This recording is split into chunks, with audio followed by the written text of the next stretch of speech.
Welcome to the Consciousness Cafe, Wisdom Wednesdays with SoulCall Ministries. I'm Reverend Christie Hardwick, and I'm here today with Albert Flynn DeSilver. So excited, an author of a book that I've dived into for several years, and I'm diving into in a class right now that many of you are attending. So just so thrilled to have you here, Albert. Hello. Hello, I'm so delighted to be here and make the connection. Thank you. So you have written, several books, and one of them was a memoir, and you've been published in many poetry journals. But then you wrote this amazing book that was given to me as a gift. This one that we're working with, Writing as a Path to Awakening. And I'm just so fascinated, by so many things about what you wrote in here. But first, just for people who are interested in writing, which you are such a master at, when Hmm. did you first call yourself a writer? I am a writer. When did that happen? Oh, wow. And this is one of my favorite declarations that I always encourage my students to say out loud. First of all, thank you so much for having me. It's such a joy to connect with you.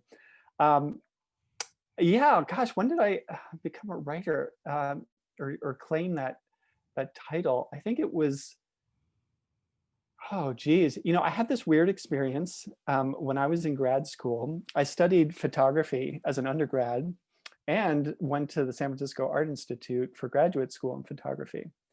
And there was this one night that I was sent off to a poetry reading, much to my bewilderment, because poetry wasn't really my thing. I was like immersed in this photo world. But there was a great teacher, Bill Berkson at the San Francisco Art Institute, total genius writer. He knew everything about American art, and he wrote for Art in America and Art News and all these great journals. He was also a fabulous poet. And he had just sort of in passing said, hey, there's this poetry reading down at the Cowell Theater. You should come check it out. And I was like, poetry, it's not really my thing. But okay, I didn't have anything going on. So I went down to this reading at the Cowell Theater. Well, it turned out it was the launch reading for the Norton Anthology of Postmodern American Poetry. And it was this like total blowout show of all these incredible poets, Wanda Coleman and Lynn Hegenian and um, Diane DePrimo was there, and Alice Notley flew in from Paris, and it was just like this amazing. Wow. It totally blew my mind, and I had this like sort of lightning bolt moment that night after hearing a quote from the great uh, beat, well, not beat, he was pre-beat, Berkeley Renaissance poet, this guy named Jack Spicer, who was writing in the 1950s. And he was in the anthology, and he was quoted at the very beginning of the show. Um, and he said, there's a line in this poem of his that says, unbind the dreamers, poet, be like God. And I was like, oh, I sort of had this like, my hair flew back, and I was just like, that's amazing, poet, be like God. And I didn't know what that meant. I hadn't come from a religious family, but there was just this spiritual power behind language that I got. And this like unbind the dreamers, it just struck my imagination, and it sort of sent me into this world of possibility in regards to poetry in particular and writing in general. And that night was really the transition point where I was like, I think I'm supposed to be writing. I'm not supposed to be doing this photo thing. Even though I love it, I think Yeah. this poetry, it just grabbed me. And Wow. and I wanted to be one of those unbound dreamers. And so that felt to me like the trajectory to go on. Beautiful. That's amazing. And what I love about it is the openness that you were open at the top because we're on these paths and we have this plan and we've checked all our boxes. You've invested in this idea, right? And then one night someone says something that wakes you up. I mean, that just takes a lot of courage just to Oh, say, hmm. yeah, right. And I had put all this energy and time into photography and that whole world. And I this is embarrassing to admit, but I almost failed out of my graduate program. They did these year-end reviews, and I went into my year-end review, and I showed like I had poems on the wall. I blew up, big poems or fragments of poems at Kinko's, and I placed them on the wall, and I had like paintings, and I was just experimenting wildly. Yeah, yeah, And my photo teachers were like, uh-uh, that's like too scattered, you're too lost. And so they yeah. made me they failed me, and they made me come back and redo the the whole program. Yeah, And but that's beautiful. Just think about, right? So they fail you in the program that's not right for you, right? Because you're doing the exactly. thing that's right for you. But it's a beautiful analogy about life because sometimes we, get graded on something that we're not even, passionate about or anymore, or it's not the path that we're on now, but it sometimes will drive our behavior so that it drove Totally. you to continue is really a wonderful thing. One of the things I notice about you as a teacher is that you invite others to the same kind of risk. I notice that you'll say to people, "You're all geniuses, right? Say something." So I can now understand a little bit about how that came to you, that someone made the invitation, not even personally, right? Just gave a line and you took the invitation and went Yeah. off with it. And so, how did you develop your style of teaching people about writing? Oh, gosh, I think it came from, sort of coming out of that world of academia and being so frustrated by hearing um, certain teachers who would be like, oh, well, not just anybody can write, you have to Hmm, be a hmm. certain like blah, blah, blah, and you have to just to be trained in a certain way and that, just all that sort of like limiting kind of exclusive, uh, pompous stuff that can come out of narrow thinking. And I just didn't believe it and I didn't see it. My favorite artists were untrained and they sort of came out of nowhere, and they stayed the course. They had this passion, they had a sense of purpose, and they just loved what they were doing, whether that was video art or poetry or painting or whatever it was. And so it just struck me like, no, like if I can do this and find my little way in creativity, make my goofy little poems and write a memoir or do whatever I can do, then anybody can do this. Because I mean, I came from, I was for a long time I was a suicidal alcoholic. I came from a really rough upbringing in terms of just self-hatred and Hmm. self-destruction,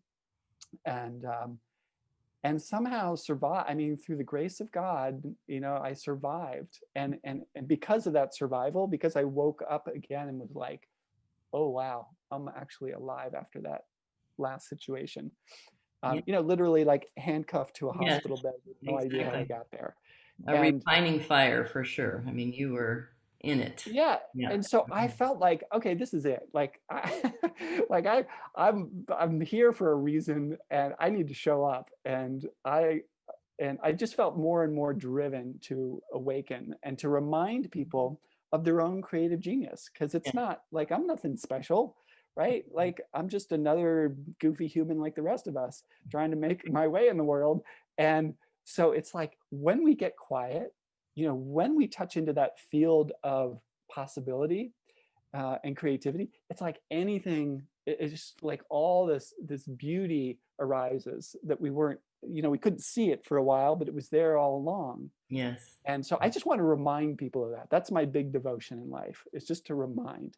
You do, and it's a big devotion, as you said. And I was so taken by your what call humility, about this Mm, this thing. I was looking at some of the interviews you did with Byron Katie and Elizabeth mm, Gilbert, and the people that you have connected with, and the accolades for some of the work you do at Esalen and Spirit Rock and Omega Institute. I mean, these are things that people aspire to as accomplishment and all those kind of things, and you're mm, moving through that, and that's happening in you and for you, and you remain completely fascinated and curious and compassionate toward everyone. I mean, I've had a chance to be in a few of your classes and to watch with the attention you give to the people mm, who are there, and mm, how each of their stories genuinely fascinates you and that you actually care.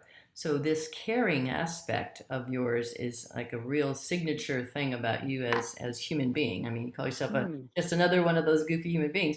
This goofy human being you call yourself has this amazing light of connection and compassion. And I don't know if you recognize how big that is in what you do, or if it just developed in you slowly over time, and it's just how you've awakened yourself, this connection with other people. Yeah, I think it's just every day trying to show up is as brightly as possible, you know, and connecting with people like yourself and riffing off of that, seeing that light, expressed in the world in other people, and just knowing that it's there even when they can't see it, and just seeing it over and over and over again. Like, I used to teach in elementary schools and public schools throughout Northern California, and I taught at San Quentin for a little bit, and at psychiatric institutes and senior centers and just everywhere. And time again, I would see a unique voice. I would hear a unique voice. I would see the imagination at work, expressing beauty, and untrained, you know, uh, no knowledge, all that stuff. And it's like, okay, so where's this coming from? This is coming from the inherent creative genius in everyone. It's there. It just needs to be reminded and reawakened. And so I just started to see that more as my role. Like, I didn't want to be that sort of traditional academic teacher who's like, I got some knowledge for you. It's more about like, here, let me just teach you how to awaken to your own creative genius.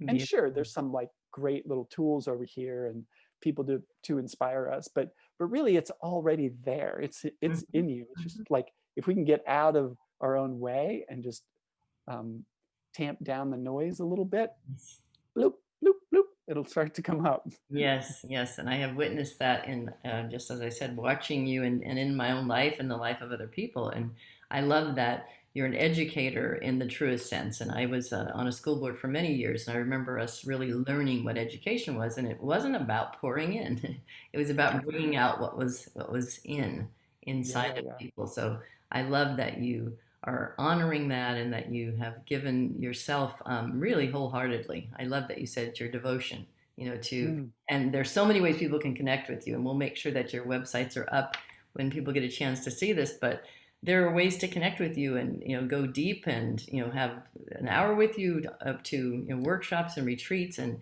I see that you're constantly giving these opportunities, and then you continue to write. So what's next on the docket? Are you working on anything right now? I am. Yeah, I'm actually working on this monster novel project about it's about this very interesting guy who it's a fictional autobiography, but based on the real life of this immigrant Spanish guy, Jaime de Angelo, who came from Spain in he via Paris.